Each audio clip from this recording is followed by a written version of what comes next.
नमस्कार, आप देख रहे हैं यंग भारत न्यूज और मैं हूं आपके साथ ज्योति यादव। चुनाव से ठीक पहले वोटर लिस्ट में कांटछांट की हलचल, आरोप प्रत्यारोप की राजनीति और तेजस्वी यादव का एक आंकड़ों से भरा वार। सवाल उठ रहा है कि क्या बिहार में वाकई वोटर हटाने की साजिश चल रही है? क्या यह वोटर लिस्ट का ऑपरेशन है या लोकतंत्र की सर्जरी? तेजस्वी यादव ने एक्स पर एक लंबा चौड़ा पोस्ट लिखा और सीधा निशाना साधा बीजेपी और चुनाव आयोग पर। उन्होंने कहा कि बीजेपी अब उन सीटों को टारगेट कर रही है जहां पिछले चुनावों में हार जीत का अंतर बहुत कम था। मतलब साफ है, जहां जीत 1000, 2000 और 3000 वोट से ज्यादा हुई, अब वहां बीजेपी बूथ स्तर पर वोट काटने की तैयारी कर रही है। तेजस्वी यादव का ये दावा है। तेजस्वी ने आंकड़ों के साथ समझाया कि बिहार में कुल 7 करोड़ 90 लाख मतदाता हैं। अगर इनमें से सिर्फ 1% वोट भी हटाया जाता है तो करीब 7,90,000 वोटर गायब हो सकते हैं। अब जरा सोचिए कि ये 7.9 लाख वोट अगर 243 विधानसभा सीटों में बराबर बांटे जाए तो हर सीट से करीब 3,251 वोट कटेंगे और इतना वोट किसी की भी हार जीत को तय कर सकता है।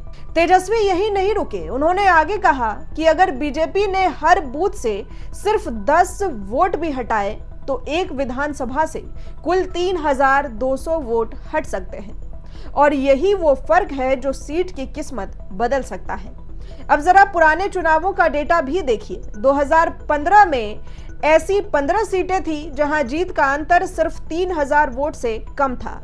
2020 में यह बढ़कर 35 सीट हो गई और अगर बात करें 5,000 वोट से कम अंतर की तो 2015 में 32 सीटें और 2020 में 52 सीटें, यानी 2020 के बिहार चुनाव में हर 5वीं सीट सुपर क्लोज थी। अब सोचिए, अगर इन सीटों पर 3,000 और 4,000 वोट गायब कर दिए जाएं तो क्या होगा? तेजस्वी ने दावा किया है कि बीजेपी कुछ खास बूथ, समुदाय और जातियों के आधार पर टारगेट कर रही है। मतलब जाति धर्म के बहाने वोट कटाने की प्लानिंग। और इसका सीधा विरोध करने के लिए आरजेडी ने अपने कार्यकर्ताओं को घर घर भेजना भी शुरू कर दिया है। जिनका नाम कटता है उन्हें ना तो एसएमएस आता है ना कॉल, और जब वोट देने जाते हैं तब पता चलता है कि उनका नाम है ही नहीं। और ये भूल नहीं, साजिश है, तेजस्वी का आरोप है। अब बीजेपी की तरफ से इस पूरे मुद्दे पर अभी तक कोई आधिकारिक सफाई नहीं आई है। चुनाव आयोग भी कह रहा है कि ये सिर्फ विशेष गहन मतदाता पुनर्निरीक्षण है। मतलब ये मृत या डुप्लीकेट नाम है, उन्हें हटाया जा रहा है। लेकिन तेजस्वी पूछते हैं कि अगर ये प्रक्रिया हर चुनाव से पहले होती है तो इस बार इतनी सीट टारगेटिंग क्यों?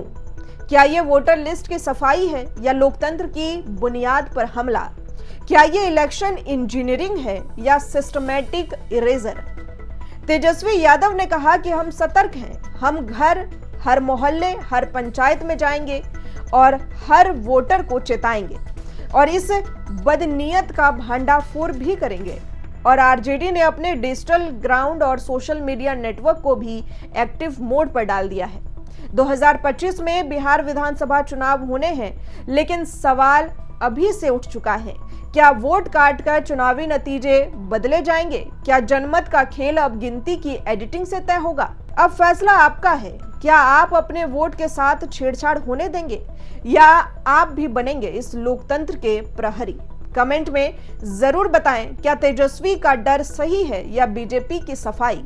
वीडियो अच्छा लगा हो तो लाइक जरूर करें, शेयर करें और सब्सक्राइब करना बिल्कुल ना भूलें, क्योंकि चुनाव अब सिर्फ ईवीएम का खेल नहीं, ये लड़ाई है हर वोट की पहचान बचाने की।